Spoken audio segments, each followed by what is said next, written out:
हमारे साथ इस समय मौजूद हैं नवाबगंज विधायक डॉक्टर MP आर्य, जो कि हिंदुत्व की राजनीति नहीं करते थे, लेकिन जिस तरह से इस समय पूरे देश में राम में माहौल है, हिंदुत्व की राजनीति कर रहे हैं और विकास की बात भी करते हैं। बात करेंगे डॉक्टर MP आर्य से, आखिरकार जो रामलला की प्राण प्रतिष्ठा हो रही है उसके बारे में क्या ख्याल है, विकास के बारे में क्या ख्याल है और 2024 के चुनाव के बारे में बीजेपी की क्या तैयारियां हैं, बात करेंगे डॉक्टर MP आर्य। नमस्कार सर। जी नमस्कार, स्वागत है हमारे चैनल UP24 में। धन्यवाद आपका, आपके श्रोताओं को भी बहुत बहुत नमस्कार। सर, जिस तरह से समय पूरे देश में राम में माहौल हो गया, जगह जगह भंडारे हो रहे हैं, जगह जगह रैलियां निकल रही, कल आपने भी एक रैली निकाली, इसको लेकर क्या सोचते हैं कि जिस तरह से विपक्ष लगातार आरोप लगा रहा है, चार शंकराचार्य नाराज जो कह रहे हैं कि हम नहीं जाएंगे, अधूरा मंदिर है, इसको किस नजरिए से देखते हैं? देखिए, पहली बात तो जो कल यात्रा निकली थी जन जागरण और वो कार्यक्रम हमारा नहीं था, राजनीतिक कार्यक्रम नहीं था, वो विश्व हिंदू परिषद की तरफ से आयोजित कार्यक्रम था। और ये बात जरूर है कि अपनी आस्थाएं जुड़ी होने के कारण से हम लोग भी शामिल होते हैं और मैं भी उस कार्यक्रम में पूरे जोर शोर के साथ में शामिल हुआ। दूसरी बात, भगवान रामलला की प्राण प्रतिष्ठा का सवाल है, तो कल पूरे भव्य आयोजन के साथ भगवान रामलला अपने स्थान पर विराजमान हो रहे हैं और ये बिल्कुल भी कोई राजनीतिक कार्यक्रम नहीं है, धार्मिक कार्यक्रम है, पहली बात। दूसरी बात यह है कि अपने मान बिंदुओं के पुनर्जागरण का कार्यक्रम है। हमारी जो समृद्ध विरासत है, हमारे देश की विरासत है, विरासत तो ही है, भगवान राम है, कृष्ण है, या हमारे देश में जितने सारे पुराने या पुरातत्व से संबंधित जो भी मामले हैं वो सब हमारी विरासत से जुड़े हुए हैं। हम उस विरासत को पुनः स्थापित कर रहे हैं, ये बिल्कुल भी राजनीतिक मामला नहीं है।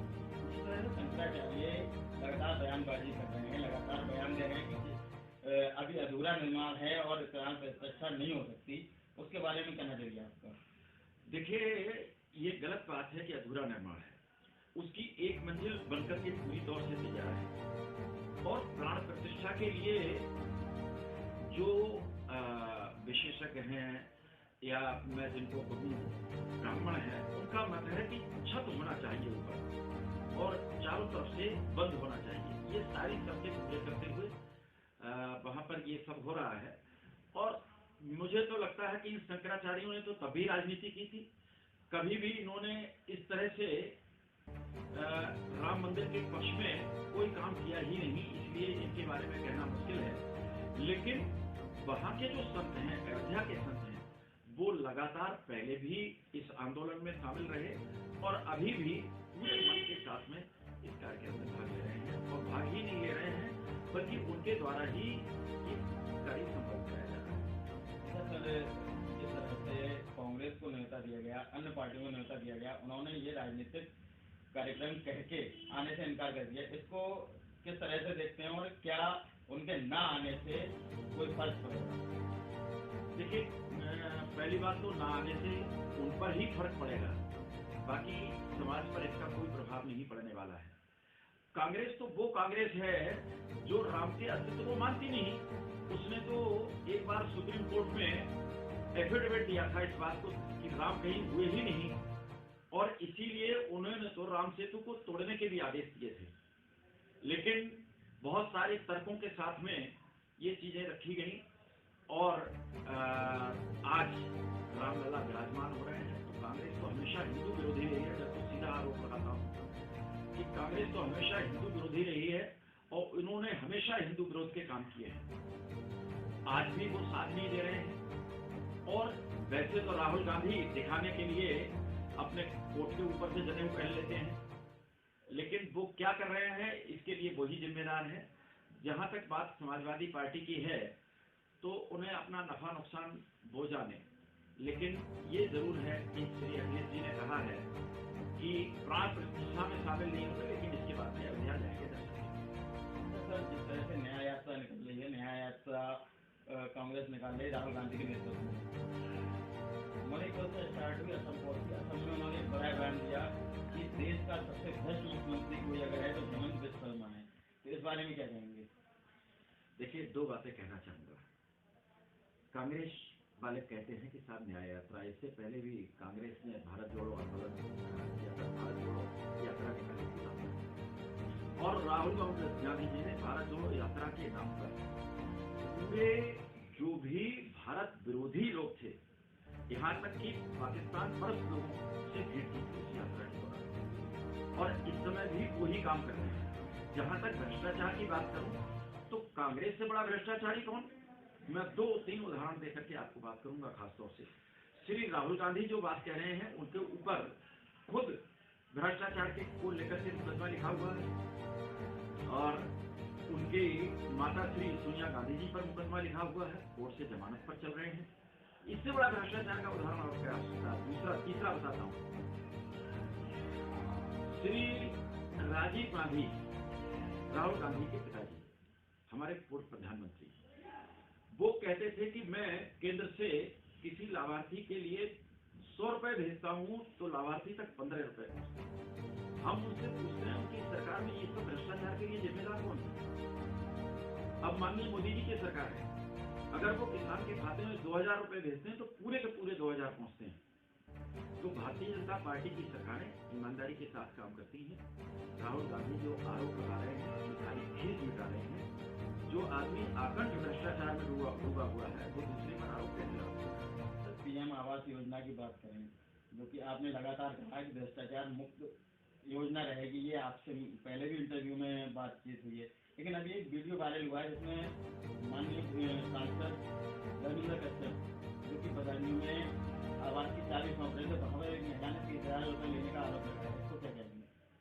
देखिए, ऐसा है कि आप सरकार की तरफ से नियम कानून लागू कर सकते हैं, और जो उन कानूनों का ठीक से पालन ना करे या सरकार की मंशा के खिलाफ काम करे, उस पर आप कार्रवाई ही कर सकते हैं। अगर कोई एक व्यक्ति विशेष इस तरह के काम कर रहा है, जो सरकार के आदेशों का ऐसे पालन नहीं कर रहा है या सरकार की मंशा को नहीं समझ पा रहा है, तो उसे दंडित ही किया जा सकता। उस अधिकारी को गिरफ्तार किया गया है, उस अधिकारी के खिलाफ पूरी कार्रवाई हो रही है, और ये व्यक्तिगत मामला है, इसमें सरकार को नाम नहीं देना चाहिए। 2024 का चुनाव बिल्कुल सर पर है, और जहाँ तक है चुनाव प्रतिष्ठा के बाद इस बारे में क्या कहेंगे, और कितनी तैयारी है भाजपा की 2024 को लेके? क्या हैट्रिक लगाने की तैयारी है, या कांग्रेस कहीं मुकाबले में खड़ी नजर आती है? इंडिया गठबंधन, देखिए, इंडिया गठबंधन तो कुछ गठबंधन है ही नहीं, उसमें आधे से ज्यादा लोग अलग हो गए, पहली बात। दूसरी बात यह है कि भारतीय जनता पार्टी हमेशा चुनाव की तैयारी रखती है, हमेशा चुनावी मोड में रहती है, और नारा तो दुबई से लग गया था इस बार कि अब की बात 400 पार। तो आप हैट्रिक की बात कर रहे हैं, मैं कह रहा हूँ सारे रिकॉर्ड तोड़ते हुए भारतीय जनता पार्टी सबसे ज्यादा सीटों के साथ इस बार केंद्र में सरकार बनाएगी। ईवीएम के खिलाफ एक अभियान चल रहा है, सुप्रीम कोर्ट के 2 वरिष्ठ वकील लगातार अभियान चला रहे हैं, तो उसके बारे में क्या कहेंगे? 400 पार का जो नारा दिया है, इसमें कॉन्फिडेंस से कैसे कह सकते हैं 400 पार ही जाए? ये हम अपने सरकार के द्वारा कराए जा रहे विकास के कार्य, सरकार के द्वारा जनता के लिए दी जा रही कल्याणकारी योजनाओं के आधार पर कह सकते हैं कि हमें जनता का समर्थन मिल रहा है, और उस समर्थन के आधार पर ही हम 400 पार की बात करते हैं। जो लोग ईवीएम की बात करते हैं, वो हमेशा इस तरह के रहे हैं जिन्होंने लूटपाट की है, जिन्होंने पेटियां लूटी हैं, जिन्होंने लोगों को डरा करके धमका कर वोट डलवाने का काम किया। वो चाहते हैं कि बैलेट से वोट हो। अब जहां आज दुनिया आगे बढ़ रही है, हम चंद्रयान 3 लेकर के दक्षिणी ध्रुव पर चंद्रमा पे पहुंच गए, हम सोलर स्टडी के लिए आदित्य L1 हमने सूर्य की कक्षा में स्थापित किया है। जहां दुनिया आगे जा रही है, ये इस मामले में पुरानी बातें करते हैं, और फिर हमसे कहते हैं कि आप तो पुरातनपंथी हैं, आप रामलला की बात करते हैं, मंदिर की बात करते हैं। तो मैं समझता हूँ कि ये सब लोग खाली भरमाने का काम करते हैं, इनका ना कोई देश को आगे बढ़ाने का काम है, ना कोई उद्देश्य है।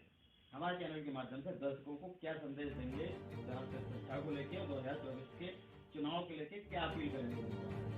देखिए, प्राण प्रतिष्ठा को लेकर जहाँ तक बात है, मैं सभी जितने भी धर्म प्रेमी हैं उन सबसे कहूँगा कि पहले भगवान 14 वर्ष के वनवास के बाद वापस आए थे, तब दीपावली मनाई गई थी, और अब की बार तो 500 वर्ष के बाद अपने स्थान पर विराजमान हो रहे हैं।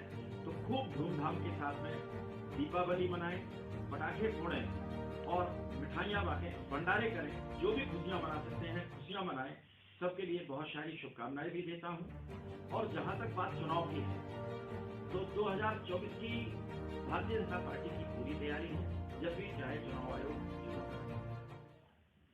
तो ये थे डॉक्टर MP आर्य, जो सभी बातों में विवाद टिप्पणी की, विवाद बातें की।